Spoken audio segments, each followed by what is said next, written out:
Hello everyone, আজ একটা নতুন ব্লগ নিয়ে এসে গেছি। আমরা আজকে এসে গেছি পুরীতে। আমরা পুরীতে প্রথমে এসেই হোটেলে চেক ইন করে ফ্রেশ হয়ে তারপর চলে এসেছি জগন্নাথের দর্শন করতে। আমরা মন্দিরে প্রবেশ করব। মন্দিরে ঢোকার 4টে দুয়ার আছে। সামনের দিকে দুয়ারটা হলো সিংহদ্বার, পেছন দিকে হলো হাতি, বাঁ দিকে হলো বাঘ এবং ডান দিকে হলো ঘোড়া। তো এই 4টে দুয়ার দিয়ে আপনার ভেতরে মন্দিরে প্রবেশ করতে পারবেন। আমরা কিন্তু সিংহদ্বার দিয়ে প্রবেশ করেছিলাম। মন্দিরের এখানে সুন্দর শেড করে দিয়েছে, শেডের ভেতর থেকেই লাইন দেওয়া যায়। আর আমরা যে এই ডান দিকে যে যাচ্ছি, এখানে জুতো রাখতে যাচ্ছি। মন্দিরের সামনেও কিন্তু অনেক দোকান আছে, সেখানেও চাইলে আপনি জুতো রাখতে পারেন। এটা কিন্তু পেড হবে। এখানে আপনি জুতো, মোবাইল এগুলো সব রাখতে পারবেন। এখানে সুন্দর তোমার ব্যবস্থা করা আছে, আর টয়লেটেরও ব্যবস্থা করা আছে। আপনারা এখানটায় এসে এগুলো রেখে তারপরেই কিন্তু মন্দিরে প্রবেশ করবেন। মন্দিরে কিন্তু মোবাইল ফোন অ্যালাউড নেই। আপনাদের যদি মোবাইল ফোন রাখতে হয় তাহলে এখানে রাখতে পারেন। ভেতরে কিন্তু ধরা পড়লে ফাইন হতে পারে। তাই আমরা এখানে জুতো, মোবাইল সব রেখে তারপর মন্দিরে প্রবেশ করেছিলাম। তাই ভেতরে আর কোনো ভিডিও করতে পারি। আমরা দুপুরের দিকে দর্শন করতে এসেছিলাম, বেশ ফাঁকাই ছিল, ভালো মতো দর্শন হয়েছে। আজ দ্বিতীয় দিন। আজ আমরা যাচ্ছি চিল্কা লেক ট্যুরে। আমরা চিল্কা লেক ট্যুরটা ওটিডিসির কাউন্টার থেকে বুক করেছিলাম। ওটিডিসির কাউন্টারটা কিন্তু পুরী হোটেলের একদম পাশে। আপনারা এসে চাইলে বুক করতে পারেন। ওটিডিসির এই কাউন্টার থেকে কিন্তু দুরকম বুকিং করা যেতে পারে। একটা হলো কোনারক ভুবনেশ্বরের ট্যুর, আর একটা হলো এই চিল্কা লেক ট্যুর। আমরা আগের বার কোনারক ভুবনেশ্বরের ট্যুরটা করেছিলাম, তাই আমরা এবার এই চিল্কা লেকের ট্যুরটা বুক করেছি। এই সামনেই কিন্তু সব বাসগুলো চলে এসেছে। এই বাসগুলো পান্থনিবাস হোটেলের সামনে দিয়ে ছাড়ে। তো আপনারা এখানে চলে আসবেন। এখানে কিন্তু বিভিন্ন লাইন রয়েছে, আপনারা যেই ট্যুরটা করবেন সেই বাসে উঠবেন। আমাদের বাস ছেড়ে দিয়েছে। আমাদের বাস প্রায় সকাল 6:30 নাগাদ ছেড়েছে, এবং এখানে কিন্তু গভর্নমেন্টের যে ওটিডিসির এখান থেকে বাস ছাড়ে, এটা কিন্তু একদম টাইমে ছাড়ে। আপনারা যদি প্রাইভেটে বুক করেন তাহলে আপনারা প্রাইভেটে অন্য টাইমেও পেতে পারেন, কিন্তু গভর্নমেন্টেরটা কিন্তু একদম টাইমলি ছাড়ে। এবং গভর্নমেন্টের আপনি এটা বুক করলে এটা কিন্তু প্রত্যেকটা জায়গা কভার করে। আমরা যেমনি আগের বার যখন প্রাইভেটে বুক করেছিলাম, আমাদের কিন্তু 2-1টা প্লেস ওরা নিয়ে যায়নি। তো সেইটা কিন্তু গভর্নমেন্ট করবে না। গভর্নমেন্ট এখানে আসলে আপনাকে সবগুলো জায়গায় কিন্তু ঘুরিয়ে দেখাবে। আমরা এখন এখানে এসে গেছি। এটা হলো চিল্কা লেকের যে মেন গেট। এখান থেকেই হলো গিয়ে সব বোটগুলো ছাড়ে। এই সামনেই হচ্ছে কাউন্টার রয়েছে। তো আমরা যেহেতু ওটিডিসির এখান থেকে বুকিং করেছি, তাই আমাদের সব টিকিটস ওরা আগেই কেটে নিয়েছে। তো এখান থেকে এবার বোটগুলো ছাড়বে। এবার আমরা কোন বোটে করে যাব সেগুলো ওরা লাইন করে বলে দিচ্ছে, এবং সেই মতো আমরা বোটের সামনে গিয়ে দাঁড়াবো। আমাদের এখানে বোটে করে একটা আইল্যান্ডে নিয়ে যাবে, মাঝখানে ডলফিন দেখাতে দেখাতে, আর তারপর আবার সেই আইল্যান্ড থেকে ব্যাক করবে। মোটামুটি 5 ঘন্টার মতো লাগে সময় টোটাল ট্যুরটা কমপ্লিট করতে। আমরা এখন এখান থেকে বোটে উঠবো। আমরা লাইন দিয়েছি, আমরা বোটে উঠে গেছি। এখানে বোটে সবার বসে গেছে এখানে, এবং আর কিছুক্ষণের মধ্যেই বোটটা ছাড়বে।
এই সামনেই কিন্তু ডলফিন দেখা যাচ্ছে। আমরা এখানে কয়েকটা ডলফিন দেখতে পেয়েছিলাম। ভালোভাবে দেখলে দেখতে পারবেন, ওই যে দূরে দেখতে পাচ্ছেন।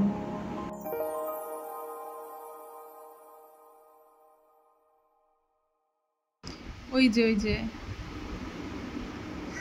আবার মাথাটা উঠিয়েছে। অনেকক্ষণ ধরে তাকিয়ে থাকলে তারপর কিন্তু দেখা যায়। আমরা আরও কয়েকটা দেখেছিলাম, কিন্তু সবগুলো ভিডিওর মধ্যে আনতে পারিনি। এই যে আবার দেখুন, দুটো ডলফিন একসাথে যাচ্ছে।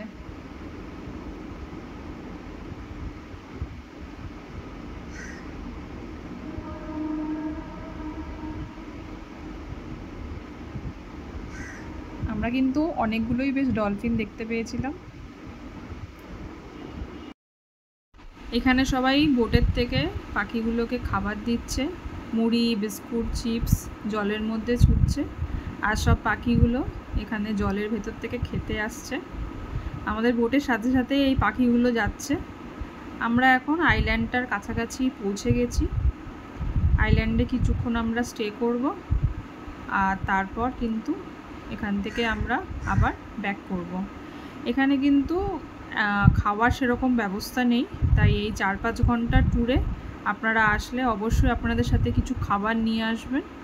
আর ওই আইল্যান্ডেও কিন্তু খাবার যে জায়গা আছে সেগুলো একটু কস্টলি, তো আপনারা সাথে ক্যারি করবেন। এবং এখানে কিন্তু সেরকম টয়লেটেরও ব্যবস্থা নেই, তাই আপনারা বোটে ওঠার আগে টয়লেট করে তারপরেই উঠবেন। এই 4-5 ঘন্টা কিন্তু আপনাদের বোটেই থাকতে হবে বেশি সময়। আর ওই আইল্যান্ডে আপনারা ওই আধ ঘন্টার মতো টাইম পাবেন, তারপর আবার বোটে ব্যাক করতে হবে। তো আমরা এসে গেছি এই আইল্যান্ডে। এখানে কিন্তু বোট কিছুক্ষণ দাঁড়াবে, তো আমরা এখান থেকে হেঁটে ওই পাশে সমুদ্রে যাচ্ছি। তো এই জায়গাটাতে হচ্ছে চিল্কা লেক আর সমুদ্র, এই দুটোর হচ্ছে কনজাংশন। তো আমরা এখন এইখান থেকে হেঁটে তারপর ওই দিকে যাব। ওই পারে গেলে কিন্তু সমুদ্র। আমরা এখন এই সমুদ্রের কাছে চলে এসেছি। তো এই সমুদ্রের কিছুক্ষণ আমরা স্টে করব, তারপর আবার আমরা এখান থেকে ব্যাক করব। এখানে সেরকম কেউ আসে না বলে জায়গাটা একদম খালি, এবং এখানে কিন্তু কাউকে চানও করতে দেখলাম না। তো আমরা আবার বোটে ব্যাক করব।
আমরা লাঞ্চ করার জন্য এই হোটেলে দাঁড়িয়েছি। হোটেলটার নাম হলো মশালা বাইটস।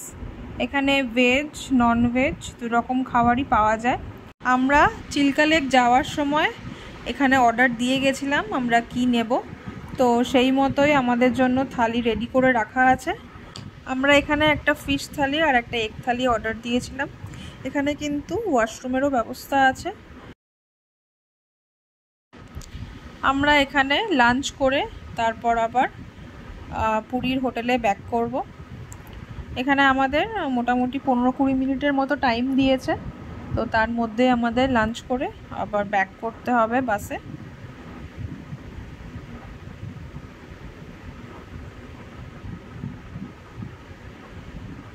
এখানে কিন্তু খাবার দাবারের ব্যবস্থা বেশ ভালোই ছিল। আমরা এখন সন্ধ্যাবেলা পুরী মার্কেটের সামনে যে খাবার স্টলগুলো বসে সেখানে এসে গেছি। এখানে নানান রকম খাবারের দোকান বসেছে। আমরা ঘুরে ঘুরে সেগুলোই এক্সপ্লোর করছি, দেখি এখান থেকে কি খাওয়া যেতে পারে। এখানে নানান রকম মাছ ভাজা পাওয়া যায়, তবে আমার এখানে মাছগুলো একটু গন্ধই লাগে আর খুব একটা হাইজিনিক নাকি জানি না, তাই আমি এখান থেকে সেরকম কিছু ট্রাই করিনি। বাট আপনারা চাইলে এখান থেকে ট্রাই করতে পারেন। এখানে অক্টোপাসও পাওয়া যায়, নানান রকম মাছ, ক্র্যাবও পাওয়া যায়, তো আপনারা চাইলে এগুলো ট্রাই করতে পারেন। এখানে প্রচণ্ড গন্ধ মাছের, বেশিক্ষণ দাঁড়ানো যাচ্ছে না। আর এখানে আমরা এসেছি, এখান থেকে শঙ্খ দেখছি। আমি এখান থেকে হাতে পরার জন্য একটা শাঁখও নিয়েছি।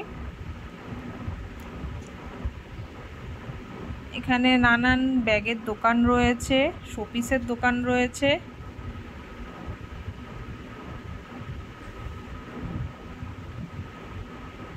এখানে মার্কেটটা ঘুরে ঘুরে দেখতে বেশ ভালোই লাগে।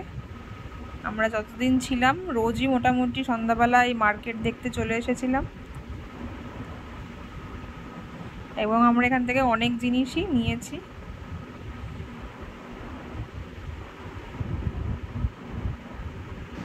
আমরা এখান থেকে এই রামলালারও একটা মূর্তি নিয়েছিলাম।